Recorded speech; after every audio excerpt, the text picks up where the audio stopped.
L'argent. C'est un mot que nous entendons tous les jours, mais avons-nous vraiment pris le temps de réfléchir à ce qu'il signifie? On l'utilise tous les jours, que ce soit pour acheter une tasse de café, payer le loyer ou économiser pour un grand projet. On le gagne en travaillant dur, on le dépense pour nos besoins et nos envies, et on l'économise pour l'avenir. Mais qu'est-ce que c'est vraiment que l'argent? Est-ce juste des morceaux de papier et des pièces de métal? Ou y a-t-il quelque chose de plus profond? En termes simples, l'argent est un outil puissant qui a transformé la manière dont nous vivons et interagissons. C'est un moyen d'échange qui nous permet d'échanger des biens et des services. Imaginez un peu, sans argent, il faudrait faire du troc. Le troc, c'est échanger un bien contre un autre. Par exemple, si vous vouliez une nouvelle paire de chaussures, vous devriez trouver quelqu'un qui fabrique des chaussures. Vous voulez une nouvelle paire de chaussures? Il faudrait trouver quelqu'un qui fabrique des chaussures et qui soit prêt à les échanger contre quelque chose que vous avez. Peut-être un poulet, ou peut-être quelque chose d'autre que vous possédez et qui a de la valeur pour le fabricant de chaussures, ou un panier que vous avez tressé. L'argent simplifie tout ça. Il élimine le besoin de trouver quelqu'un qui veut exactement ce que vous avez à offrir. Il donne à chaque chose une valeur sur laquelle tout le monde est d'accord. Cela rend l'échange beaucoup plus facile et plus efficace. Grâce à l'argent, nous pouvons acheter ce dont nous avons besoin, vendre ce que nous produisons et économiser pour l'avenir. C'est un concept simple, mais incroyablement puissant. Aujourd'hui, l'argent a évolué. Il n'est plus seulement physique. Avec les cartes de crédit, les virements bancaires et les paiements numériques, l'argent est devenu encore plus pratique. Nous pouvons envoyer et recevoir de l'argent en quelques secondes, peu importe où nous sommes dans le monde. L'argent continue d'évoluer, mais son rôle fondamental reste le même: faciliter les échanges et rendre notre vie plus simple. Avant l'argent, il y avait le troc. Le troc est l'un des plus anciens systèmes économiques de l'humanité. Il repose sur l'échange direct de biens et de services entre les individus. Imaginez un monde sans argent, où chaque transaction nécessite une négociation minutieuse. Ce système fonctionnait, mais il avait ses problèmes. Les gens devaient souvent passer beaucoup de temps à trouver quelqu'un avec qui échanger. Parfois, cela pouvait être une tâche ardue et frustrante. Tout d'abord, il fallait trouver quelqu'un qui avait ce que l'on voulait, et qui voulait ce que l'on avait. Quelle coïncidence!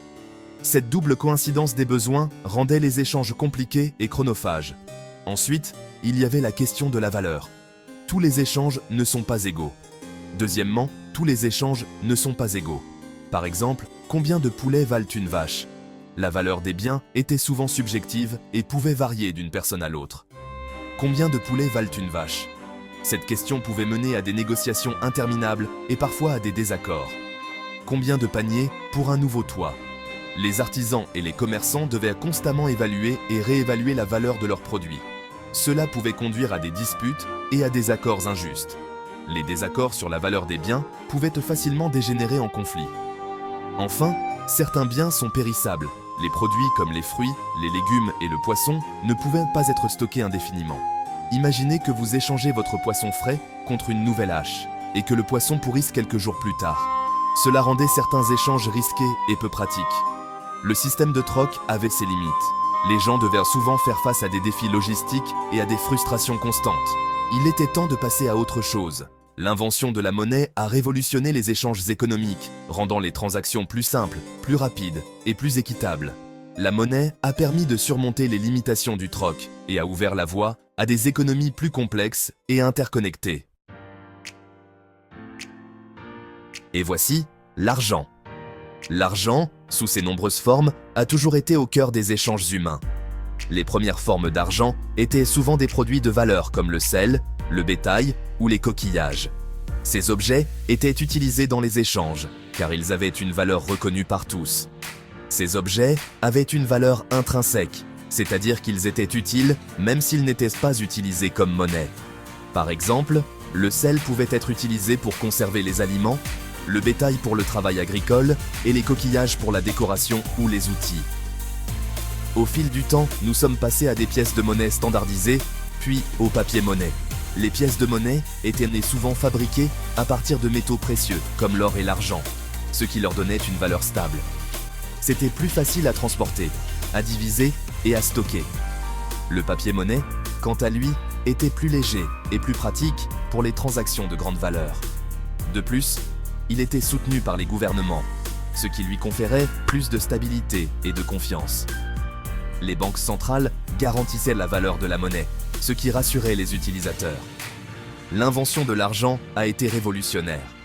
Elle a permis de simplifier les échanges commerciaux, de réduire les risques liés au troc et de faciliter la croissance économique. Elle a simplifié le commerce, alimenté les économies et permis le développement de marchés plus complexes. Les gens pouvaient désormais acheter et vendre des biens et des services avec une plus grande facilité, et ouvert la voie au système financier complexe que nous connaissons aujourd'hui. Les marchés boursiers, les banques et les institutions financières modernes sont tous des héritiers de cette invention ancienne mais essentielle. Section 4. L'évolution de l'argent, des pièces de monnaie à la crypto-monnaie. L'argent ne cesse d'évoluer. Au cours des dernières décennies, nous avons assisté à l'essor des cartes de crédit, de la banque en ligne et des monnaies numériques comme le Bitcoin. Ces nouvelles formes d'argent offrent commodité et rapidité. Nous pouvons effectuer des transactions instantanément, au-delà des frontières, en quelques clics seulement. Cependant, cette évolution s'accompagne également de nouveaux défis. Les menaces à la cybersécurité, les préoccupations relatives à la protection des données et la nature volatile de certaines monnaies numériques sont autant de problèmes auxquels nous devons nous attaquer. Section 5. L'argent fait tourner le monde. L'argent joue un rôle essentiel dans nos vies. Il détermine ce que nous pouvons acheter, où nous pouvons vivre, et les possibilités qui s'offrent à nous. Il alimente les entreprises, stimule l'innovation et crée des emplois. Il permet au gouvernement de fournir des services publics tels que l'éducation, les soins de santé et les infrastructures. L'argent est un outil puissant. Il peut être utilisé à bon ou à mauvais escient. C'est à nous de l'utiliser à bon escient. Section 6. Le prix à payer, le revers de la médaille. Si l'argent est essentiel, il a aussi un côté sombre. La poursuite acharnée de la richesse peut conduire à la cupidité, à la corruption et à l'inégalité. Elle peut créer du stress, de l'anxiété et un sentiment d'insuffisance. Elle peut mettre à rude épreuve les relations et diviser les familles. Il est important de se rappeler que l'argent est un outil, pas un maître. Il doit nous servir et non l'inverse. Section 7. Comprendre l'argent, votre clé pour la liberté financière.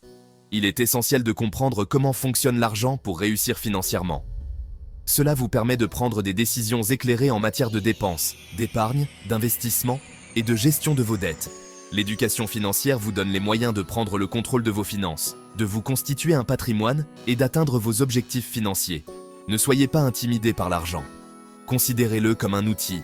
Apprenez ses subtilités et utilisez-le pour créer la vie que vous désirez. N'oubliez pas que la liberté financière commence par la compréhension du principe de l'argent.